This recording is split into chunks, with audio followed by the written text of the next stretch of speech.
사람은 생각하면서 사는 존재입니다.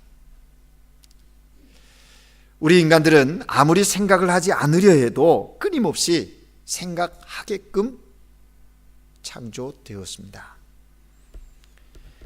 어떨 때 보면 멍하니 있는 것 같아 보여도 그는 뭔가를 생각하고 있는 거예요. 잠잘 때도요, 생각은 멈추지 않는다고 이야기합니다.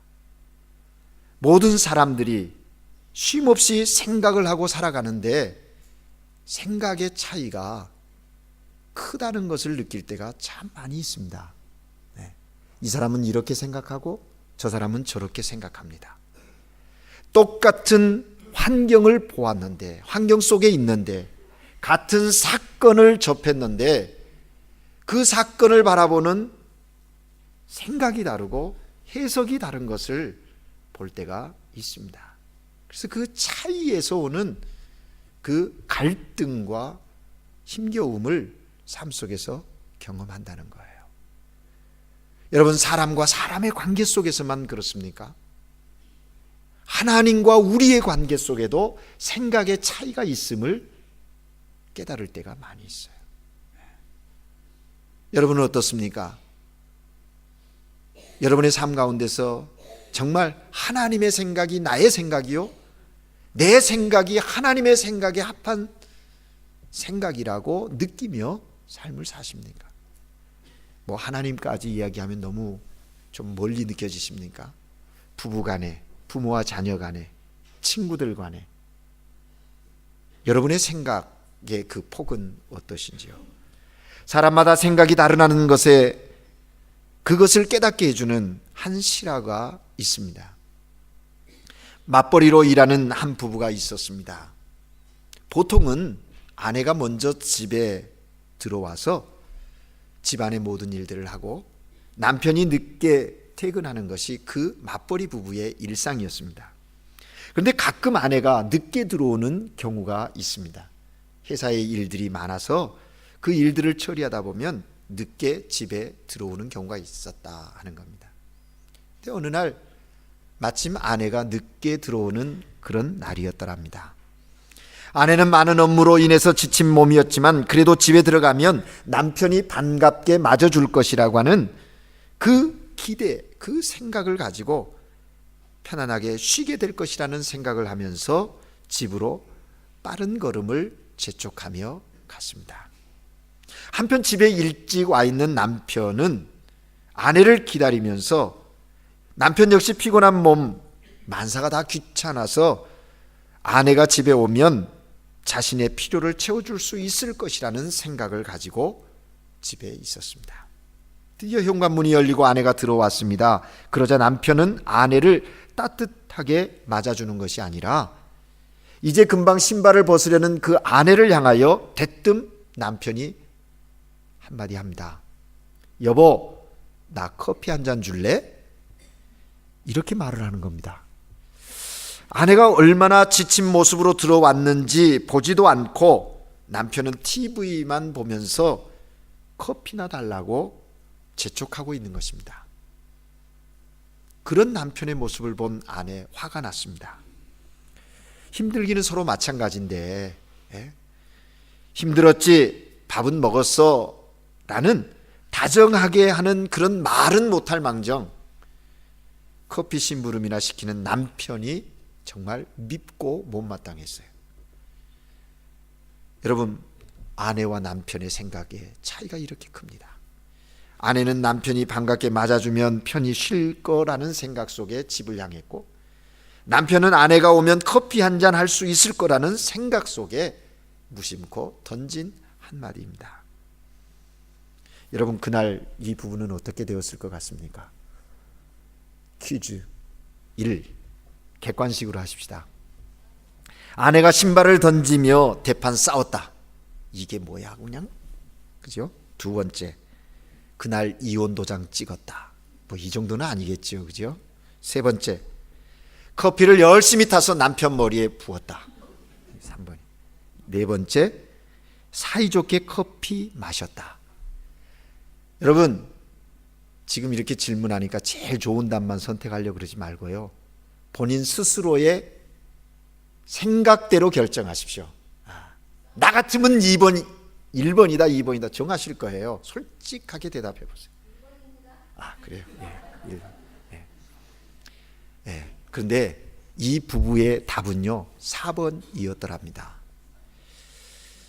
남편이 커피를 달라고 했을 때 화가 치밀어 올랐지만 그 순간 아내에게 음성이 들려왔어요.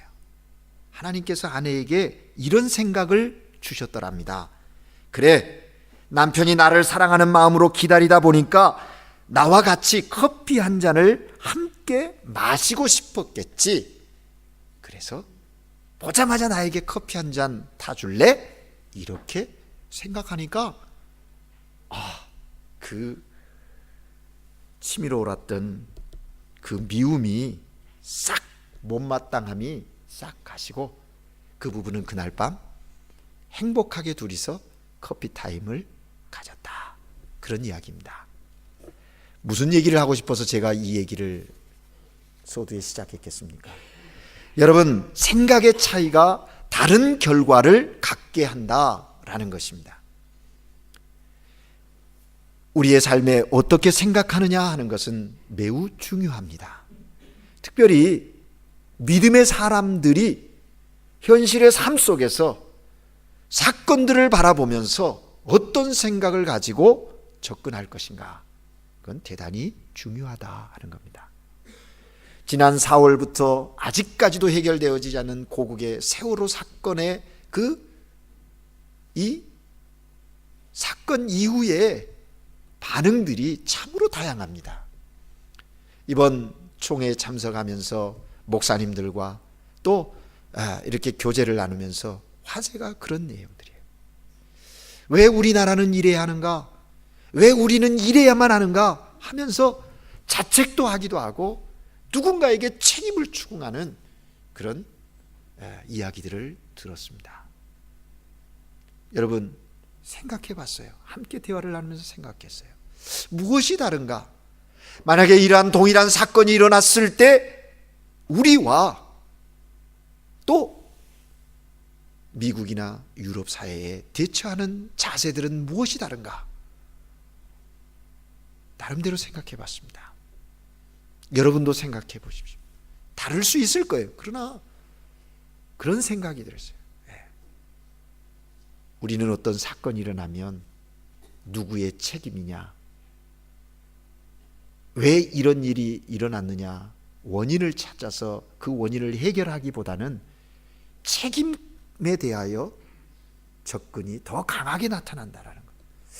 그러니까 계속 이런 일들이 또 반복되어지고 있지 않는가 하는 안타까움을 갖게 되었습니다. 어느 정도 책임을 추궁해야 하는 건 사실입니다. 그러나 그 책임의 영역이 모든 것의 중심이 되어서는 그 문제의 해결이 되겠습니까? 원인적인 것을 찾고 그 해결을 위해서 노력을 해야겠죠. 또 한 가지는 우리가 정말 안타까운 마음이 있습니다. 자녀를 잃었다는 것이 얼마나 큰 아픔이고 정말 치유받을 수 없는 고통인 것 압니다. 자신이 없습니다. 너무 힘든 일이에요. 위로해야 하고 치유해야 해요. 그러면서 많은 학생들의 그런 사상자로 인해서 온 국민이, 그러면서 또 우리가 하나 잃어버리는 거 있지 않는가 하는 생각도 하게 되었어요. 같은 친구 200여 명을 함께 할 수 없는 그런 자리에 내어놓고 구조되어진 70여 명은 어떻게 하라는 얘기입니까? 저들은 어떻게 치유해야 한다는 말입니까? 거기에 대한 대안이나 거기에 대한 관심은 없는 거예요. 너무 안타깝다는 생각이 들었어요. 어쩌면 평생을 가슴에 묻으면서 그 고통을 안고 살아가야 할 저들에 대해서는 우리는 어떻게 해야 합니까? 이런저런 삶의 상황들을, 사건들을 보면서 생각의 차이는 이렇게 크구나 하는 생각 해보았어요. 그럼 우리 그리스도인들은 어떻게 하는가? 이 생각의 갭을 어떻게 극복해야 하는가? 오늘 우리가 읽은 본문 말씀 속에서 저는 주님의 음성을 들어보려고 합니다.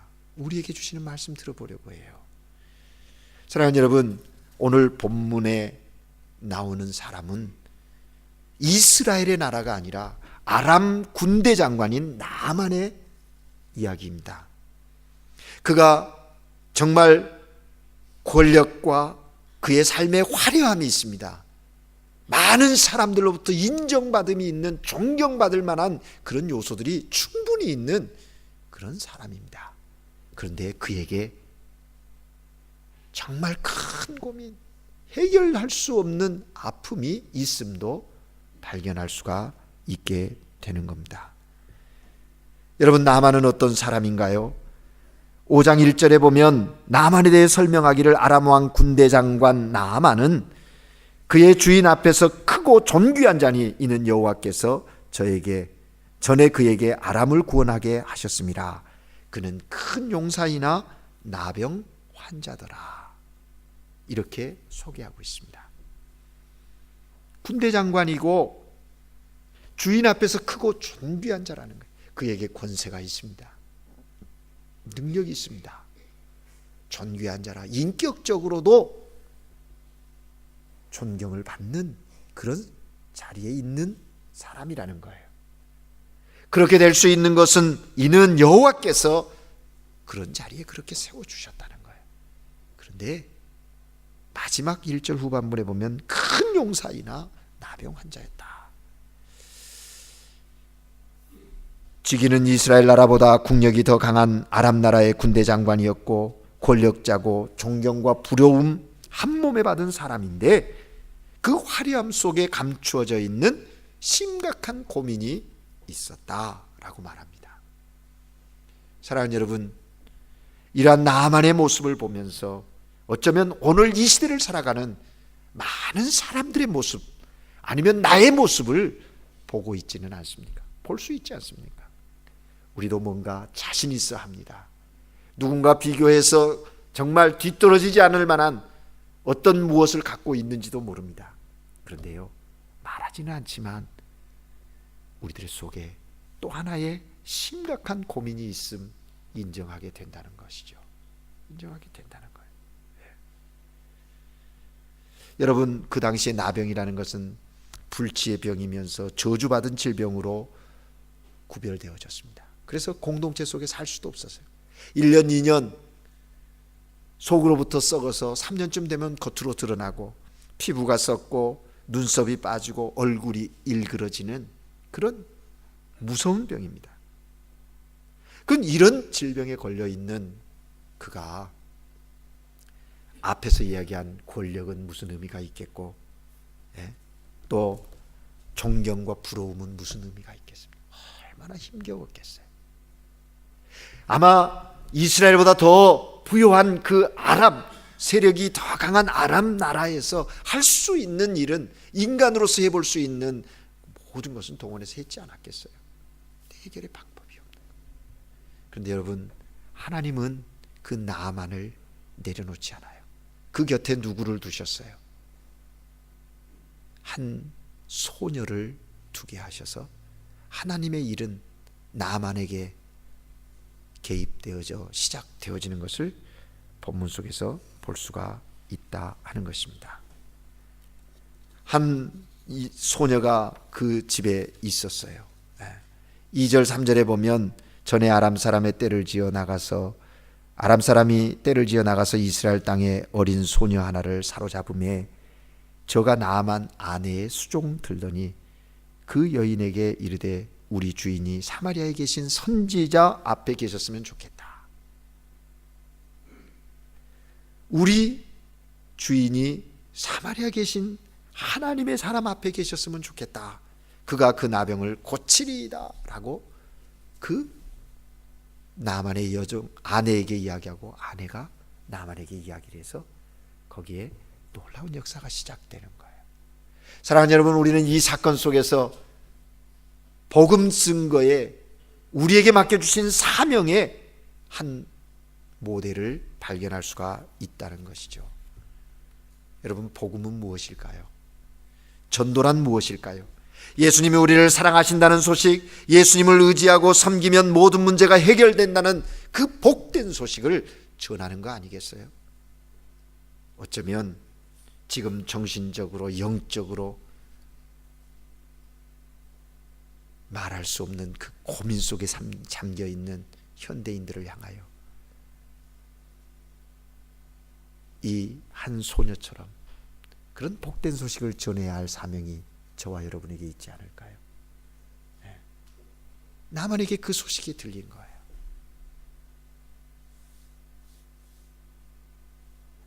나만이 이제 그 이야기를 듣고 왕을 만나서 왕의 서신을 받고 이스라엘 왕을 찾아갑니다.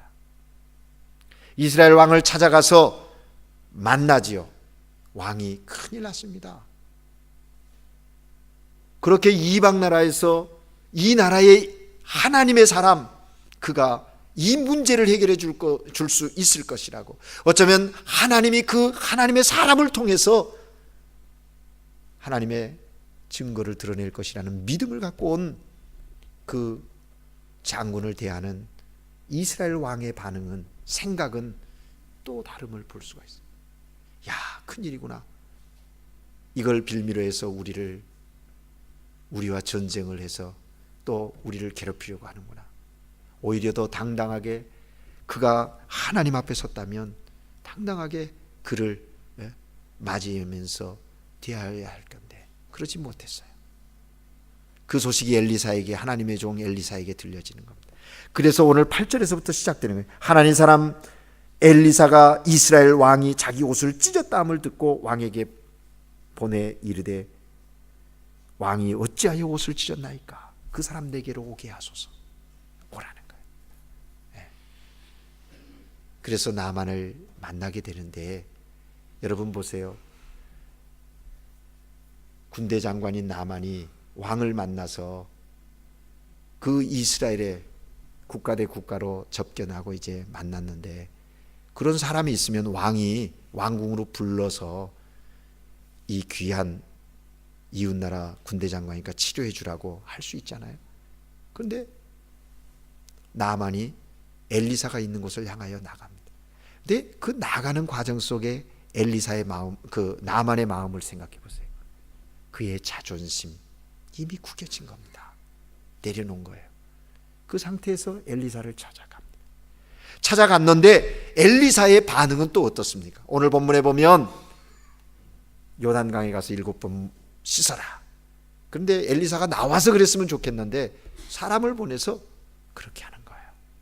거기에서는 더 견딜 수가 없습니다. 그래서 나만이 하는 이야기가 뭡니까?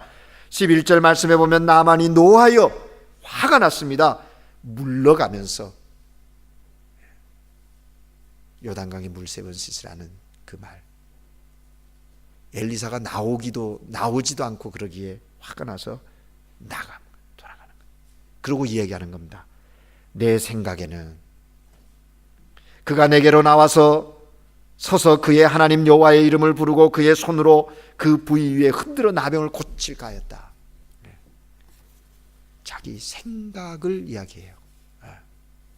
여러분, 하나님의 역사의 시작은요, 내 생각에서부터 시작되는 게 아님을 오늘 이 사건을 통해서 우리는 확인할 수가 있는 겁니다.